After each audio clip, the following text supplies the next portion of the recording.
Hello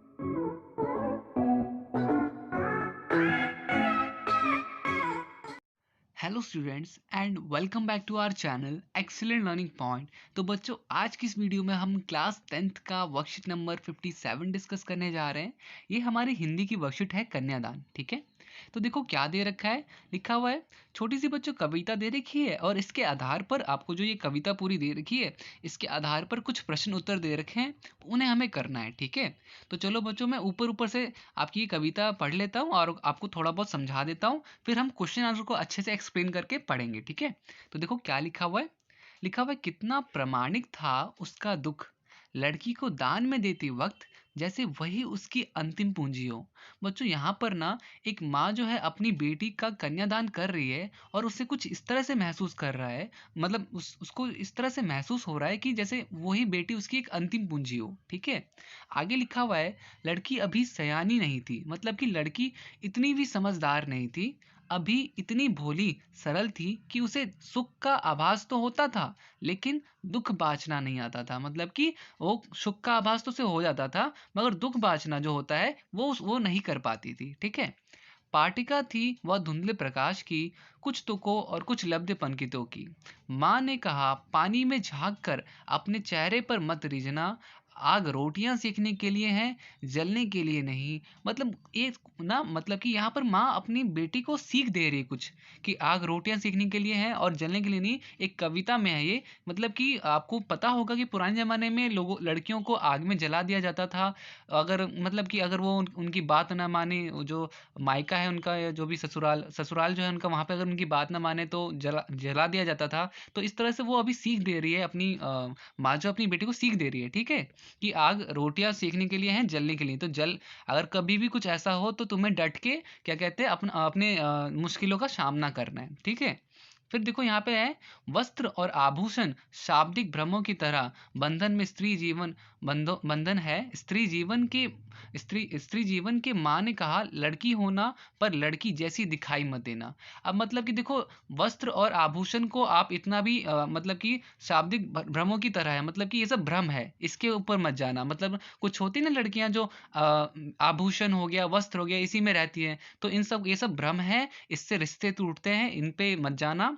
दूसरा लिखा है, लड़की होना मगर लड़की जैसी दिखाई मत देना। ठीक है, क्योंकि उस टाइम क्या होता है, लड़की जो होती थी चुपचाप रहती थी और डरती रहती थी, तो वैसी मत होना। ये बच्चों पुराने टाइम की बात यहाँ पे कहे। आजकल तो लड़कियों का कुछ और ही है।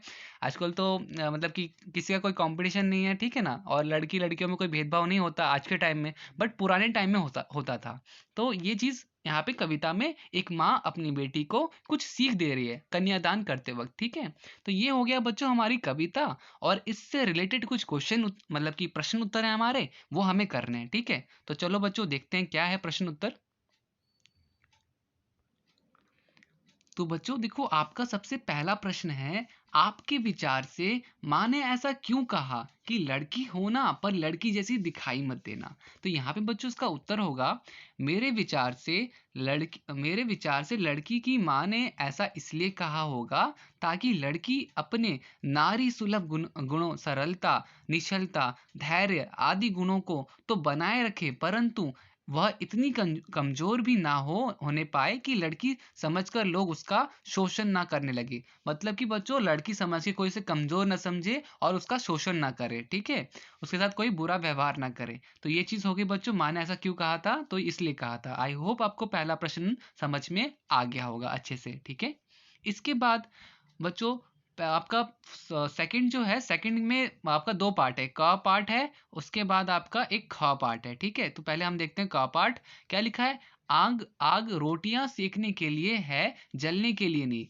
इस पंक्ति में समाज में स्त्री की किस स्थिति की ओर संकेत किया गया है। तो बच्चों यहाँ पर इसका उत्तर होगा, इन पंक्तियों में इन पंक्तियों के माध्यम से कवि ने स्त्रियों को कमजोर बनाकर मात्र सजावट की वस्तु बनाने से सामाजिक नियमों का विरोध किया है। उसका मानना है कि रूप, सौंदर्य, वस्त्र, आभूषण आदि स्त्री जीवन को बंधन में डालने के कारण बनते हैं। स्त्री जाति को इससे सतर्क होना चाहिए और विपरीत परिस्थितियों का डटकर मुकाबला करना चाहिए। ठीक है, तो मतलब कि बच्चों ऐसा क्यों बोला जा रहा था कि आपका ऊपर में कि आग रोटियां सेकने के लिए, जलने के लिए नहीं। तो यहाँ पर मैंने आपको पहले ही बताया कि लोग स्त्री को उस टाइम बहुत कमजोर मानते थे, तो और अपना शोषण करते थे, तो इसलिए ऐसा बोला गया है कि आग जो है रोटी सेकने के लिए है, जलने के लिए नहीं। ठीक है, तो ये हो गया हमारा क पार्ट। अब बच्चों ख पार्ट जो है, माँ ने बेटी को सचेत करना क्यों जरूरी समझा। अब बच्चों माँ ने बेटी को सचेत करना क्यों जरूरी समझा।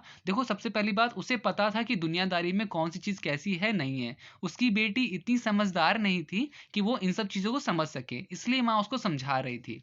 देखो उत्तर क्या होगा इसका, माँ ने बेटी को इसलिए सचेत करना उचित समझा क्योंकि उसकी बेटी अभी भोली और नासमझ थी। बच्चों ये भोली होगा, ठीक है, थोड़ा सा इसे सही कर लेना, भोली लिखना, ओके। भोली और नासमझ थी, जिसे दुनियादारी और छल कपट का पता न था। ठीक है, ये हो गया बच्चों हमारा। और इसके बाद वह लोगों की शोषण प्रवृत्ति से अनजान थी। इसके अलावा वह शादी विवाह को सुखमय मोह कल्पना का साधन समझती थी। तो बच्चों उस अब तो वो तो बच्ची थी, उसको तो इतना कुछ नहीं पता क्या चीज़ होती है, नई चीज़ होती है, दुनिया कैसी होती है। ठीक है, धीरे धीरे सारी चीज़ें उम्र आने पर समझ में आता है, तो इसलिए माँ ने अपनी बेटी को ये सब समझाना और इन सब चीज़ों के बारे में सचेत करना ज़रूरी समझा। ठीक है, तो ये हो गया हमारा ख। अब बच्चों हमारा प्रश्न 3 होता है, आपके विचार से लड़की को दुख बांचना क्यों नहीं आता था।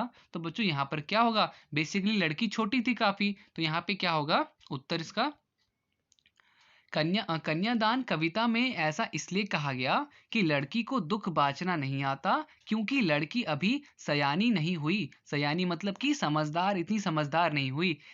उसे दुनियादारी का अनुभव नहीं है, उसे जीवन के एक ही पक्ष का ज्ञान है, मतलब कि बच्चों दोनों पक्ष का ज्ञान नहीं है। वह दुखों से अनभिज्ञ है क्योंकि माँ ने घर पर दुखों से उसका कभी सामना नहीं होने दिया या हुआ था। ठीक है, माँ के घर पर दुखों से उसका कभी सामना नहीं हुआ था, या फिर माँ ने कभी भी उसके ऊपर दुखों का सामना नहीं होने दिया। आप इस तरह से लिख सकते हो। ठीक है, ये आपका प्रश्न 3 हो जाएगा कि ऐसा क्यों उसे दुख बांचना, मतलब कि दुख के बारे में कुछ पता नहीं था, क्यों नहीं पता था, तो उसने उसने कभी ऐसा दुख सहा नहीं था। ठीक है, ये हो गया बच्चों प्रश्न 3। तो बच्चों अगर अभी तक सब कुछ ठीक चल रहा है, सब कुछ आपको अच्छे से समझ में आ रहा है, तो प्लीज़ लाइक कर दीजिएगा, कमेंट कर दीजिएगा, शेयर और सब्सक्राइब तो ज़रूर करना, अभी तक नहीं किया तो। ठीक है, चलो कंटिन्यू करते हैं। ये बस आपको याद दिलाने के लिए था कि अगर अच्छा लग रहा है, सब कुछ सब समझ में आ रहा है, तो प्लीज़ आप लाइक कमेंट शेयर कर सकते हैं। ओके, नेक्स्ट क्वेश्चन देखते हैं। ये क्या है बच्चों, माँ ने, एक मिनट, माँ ने बेटी को क्या क्या सीख दी। बच्चों क्या क्या सीख दी, तो यहाँ पर है, माँ ने कन्यादान के बाद अपनी बेटी को विदा करते समय निम्नलिखित सीख दी। सबसे पहला, वह ससुराल में दूसरों द्वारा दी गई प्रशंसा से अपने रूप सौंदर्य पर आत्ममुग्ध ना हो जाए। ठीक है, ये पहला हो गया बच्चों। दूसरा, आग का उपयोग रोटियां पकाने के लिए करना, उसका दुरुपयोग अपने जलने के लिए मत करना। ठीक है, और तीसरा, वस्त्र आभूषण के मोह में फंसकर इनके बंधनों में मत बन जाना। बच्चों होता है ना, ये तीसरा पॉइंट है बच्चों, आपको इसको पॉइंट वाइज लिखना है, फर्स्ट सेकंड थर्ड। ठीक है, तो बच्चों यहाँ पर क्या होगा, ये हमारे 3 पॉइंट्स होंगे, या तो आप इसको डायरेक्टली ऐसे भी लिख सकते हो और आप पॉइंट वाइज भी लिख सकते हो। ठीक है, तो इस तरह से आपको लिखना है क्या सीख दी थी। सबसे पहला तो आपका क्या कहते हैं, आग क्या होती है, रोटियां जलने के लिए होती है, रोटियां पकाने के लिए होती है, और क्या होता है, खुद जलने के लिए नहीं होता। दूसरा, वस्त्र आभूषण के मुंह में मत जाना। ये सब चीज उसकी माँ ने उन्हें समझाया था। तो ये हो गया हमारा प्रश्न 4। इसके बाद हमारा आता है बच्चों प्रश्न 5। वो है हमारा, आपके विचार से कभी इन पंक्तियों के माध्यम से कवि, बच्चों एक कवि होगा, कवि, कभी नहीं कवि होगा, कवि इन पंक्तियों के माध्यम से क्या कहना चाहते हैं, स्पष्ट कीजिए। तो पाठिका पाठिका थी वह धुंधले प्रकाश की, कुछ तुकों और कुछ लयबद्ध पंक्तियों की। तो यह बच्चों यहाँ पर क्या होगा, तो यहाँ पर उसकी बेटी अभी भोली और नासमझ थी, जिसे दुनियादारी और छल कपट का पता न था। वह लोगों की शोषण प्रवृत्ति से अनजान थी। इसी के अलावा वह शादी विवाह के सुखमय एवं मोहक कल्पना का साधन समझती थी। वह जीवन के दूसरे पक्ष से अनभिज्ञ थे। दूसरा पक्ष क्या बच्चों, एक होता है सुख, एक होता है दुख। तो वो तो सुख ही सुख जानती थी, कभी दुख का उसके साथ सामना नहीं हुआ था। ठीक है बच्चों, ये चीज क्लियर। हमारा अब 6th क्वेश्चन है, आज के समय में उम्र की अतिरिक्त लड़की का कब विवाह योग्य माना जाता है। उम्र के अतिरिक्त लड़की का कब विवाह योग्य माना जाता है, कल्पना कीजिए, बड़ों से चर्चा कीजिए और लिखिए। तो बच्चों देखो, यहाँ पर आपको बताना है कौन सा सही उम्र होता है शादी का, लड़कियों का। ठीक है, तो देखो यहाँ पर बच्चों, यहाँ पे आप लिख सकते हो कि आज के समय में उम्र के अतिरिक्त लड़की को तब विवाह के योग्य माना जाता है जब जब वह अपनी पढ़ाई पूरी कर ले, कोई रोजगार भी करने लगे तो ज़्यादा बेहतर, जिससे वह आत्मनिर्भर बन सके, जिससे आगे आने वाले भविष्य में अगर उसके साथ कोई गलत व्यवहार होता है तो वह उसके खिलाफ आवाज़ उठा पाए, अपना अधिकार प्राप्त कर सके। ठीक है, तो ये हो गया बच्चों हमारा सिक्स्थ कि उम्र। तो बच्चों होता है कि एक उम्र हो गई 22 साल, 23 साल, 24, 25, 30 साल, जो भी उम्र है, ठीक है। उम्र के अतिरिक्त कि एक उम्र तो हो गया, उसके अलावा भी और क्या चाहिए, तो कम से कम वो पढ़ी लिखी हो, और दूसरा अगर जॉब मतलब कि अगर वो रोजगार हो, मतलब कि उसके रोजगार में मिला हुआ हो, तो वो और भी ज़्यादा बेहतर होगा। ठीक है, इससे वो आत्मनिर्भर रहेगी।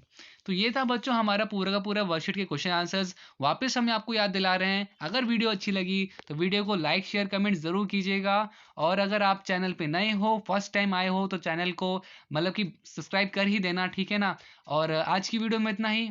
उम्मीद करता हूँ सारी चीज़ें आपको समझ में आई होंगी। तो मिलते हैं नेक्स्ट वीडियो में, तब तक के लिए bye bye and take care.